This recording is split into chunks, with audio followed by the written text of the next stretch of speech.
It's Valentine's Day. Love is in the air. Restaurants are fully booked. Flower prices have mysteriously doubled overnight. And yet, you're here, watching an economics video. So, what happened? Because statistically speaking, there's a decent chance you're not celebrating tonight, at least not in the traditional sense. 30 years ago, nearly 7 in 10 American adults were married. Today, it's barely 5. At the same time, almost 1 in 3 households now consists of just one person, the highest share ever recorded.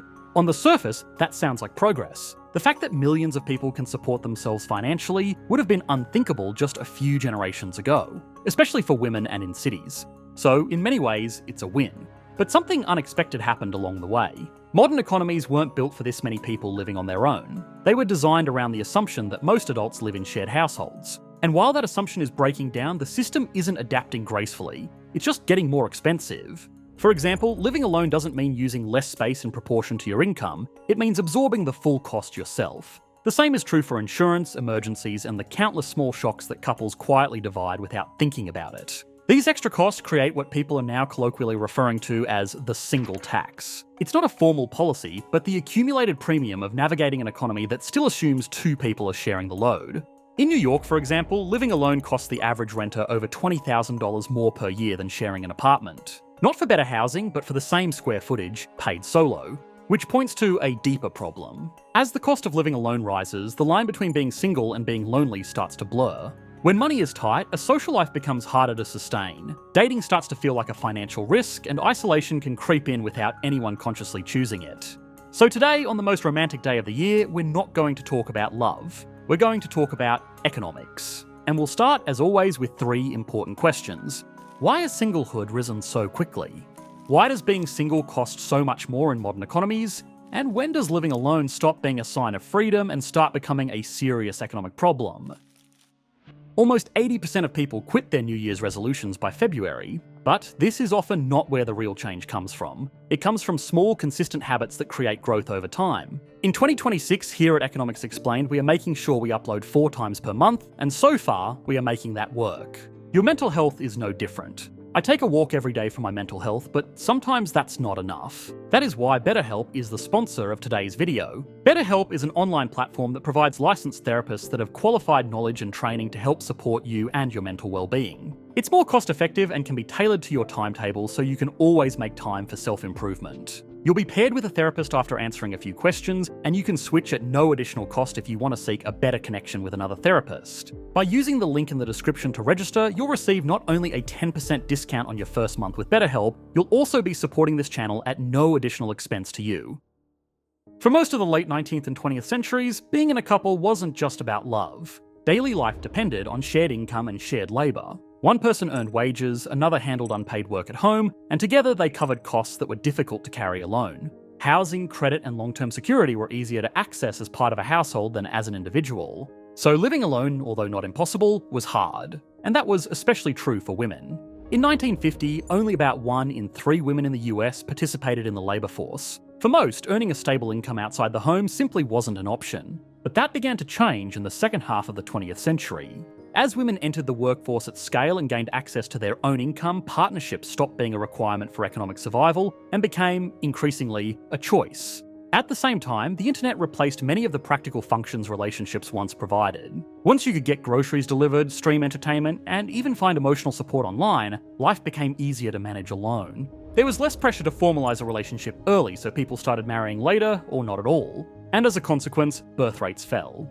In the US, the fertility rate has dropped from around 3.6 children per woman in the early 1960s to about 1.7 today. Across Europe, most countries now sit well below replacement level, and in recent years, places like South Korea and Japan have recorded some of the lowest birth rates ever measured. The result is visible almost everywhere. In rich countries, especially in large cities, living alone has gone from rare to normal in just a few decades. One-person households now make up nearly half of all homes in Manhattan, and over 50% of households in cities such as Stockholm and London. What once signalled isolation increasingly signals a steady income, autonomy, and the ability to manage daily life independently. Seen this way, the rise of singlehood isn't a sign that societies are breaking down. It's a consequence of economic progress. But here's the problem. While people adapted quickly to this new reality, economic systems didn't.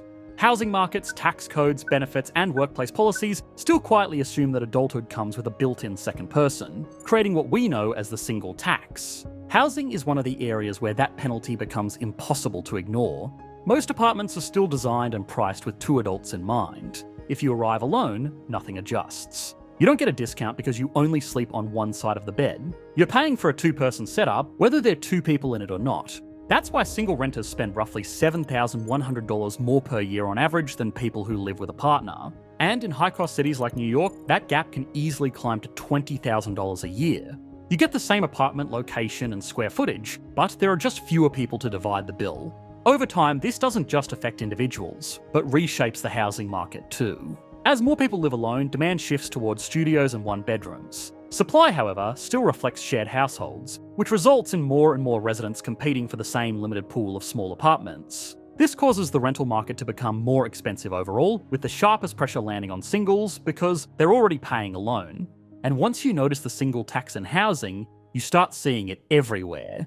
Groceries are a good example. Larger package sizes are, on average, about 30% cheaper per unit, which is a great deal, until you're the only one doing the eating.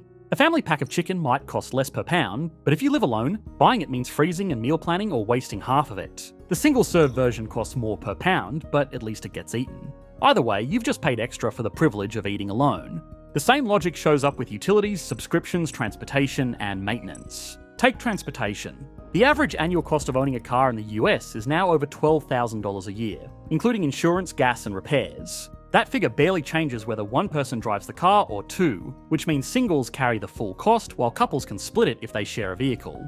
Utilities work the same way. Heating an apartment or keeping the lights on doesn't cost half as much just because there's only one person inside. In fact, single-person households consume nearly 3 times as much heating energy per capita as multi-person households. And the reason is design. Most residential buildings, floor plans, and heating systems are still engineered around a standard household of 4 people. When only one person lives there, those systems don't scale down. Heating zones are too large, ventilation is oversized, and entire rooms get warmed even when no one is home.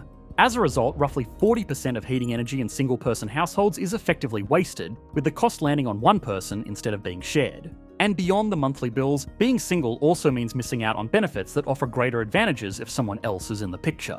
Health insurance is a clear example. If one partner has a job that offers coverage, the other can usually be added at a relatively small extra cost. In the US, employer-sponsored family plans now average over $25,000 a year in total premiums. But most workers only pay about $6,300 of that themselves, with employers picking up the rest. A single person buying insurance on their own doesn't get that deal. On the individual market, premiums can easily run around $8,000 a year without access to the kind of employer subsidy couples can tap into through a partner's job. The same happens with retirement benefits, paid leave, and even education. Married workers can qualify for spousal social security benefits worth up to half their partner's payout. Universities often extend tuition discounts or even full rides to employees' spouses and children, sometimes covering 50 to 100% of the cost of a degree. But those options simply don't exist if there's no partner in the picture. And if having a more expensive life and being locked out of entire categories of economic support weren't enough, single people also tend to earn less on average. In 2019, partnered men took home a median income of about $57,000. Single men earned closer to $36,000. For women, the gap was smaller but still real, roughly $40,000 for those with a partner compared to $32,000 for those without. All this feeds back into how people live. When housing takes a bigger share of income and everyday life gets more expensive, a person's social life is usually the first thing to shrink. Dining out happens less often and drinks turn into a maybe, especially among younger and lower income adults, who are the same groups that are most likely to be single.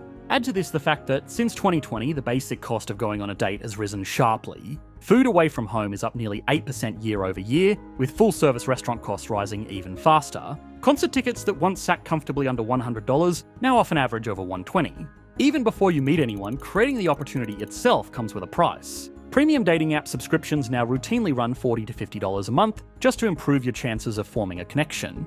Put it together and the cost becomes hard to ignore. A casual date now lands in the $70 to $80 range. Do that a few times a month, add events, transportation, and app fees, and dating quickly turns into hundreds of dollars a month luxury. Surveys suggest people often go on 10 to 20 dates before committing to a relationship. At today's prices, that can mean spending well over $1,000 just to find out whether something is going anywhere. It's true that none of this makes dating impossible, but it does change how people approach it. When you're already paying the single tax on rent, utilities and insurance, dating stops feeling spontaneous. You go out less often and think a little longer before saying yes. And over time, that financial caution narrows opportunities. So rising costs aren't just making the single life more expensive, they're quietly reducing the conditions that make partnerships easier to form. And oddly enough, that works just fine for the economy. At least for now. At first glance, rising solo living can look like an economic win because more households mean more demand and more spending per person. But that logic only holds as long as independence doesn't slide into isolation. Because the moment living alone turns into loneliness, the economics start to flip.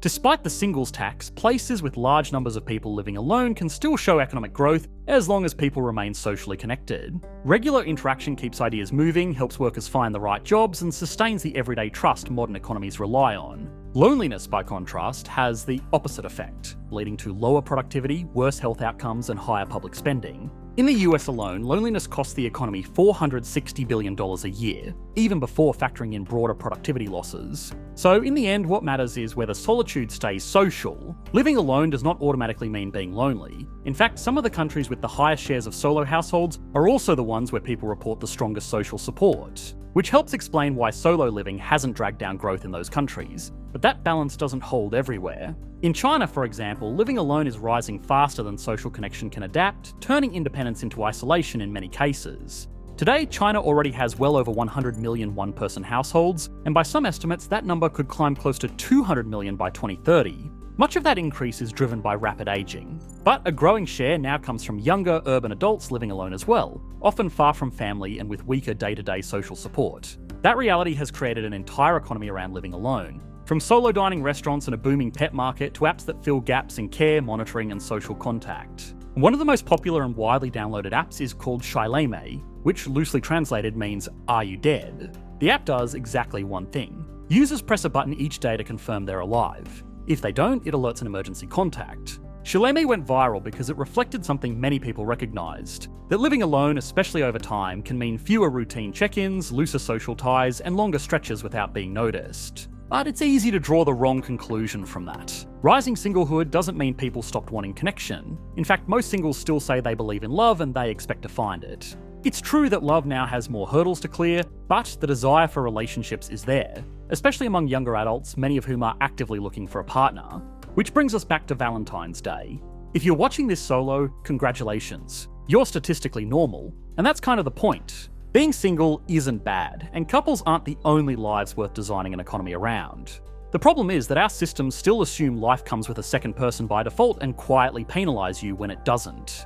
In the end, this isn't really a story about romance. It's about whether our economies are built for the way people actually live now, and whether independence can stay empowering without slowly turning into isolation. On Valentine's Day, of all days, that's an economic question worth asking.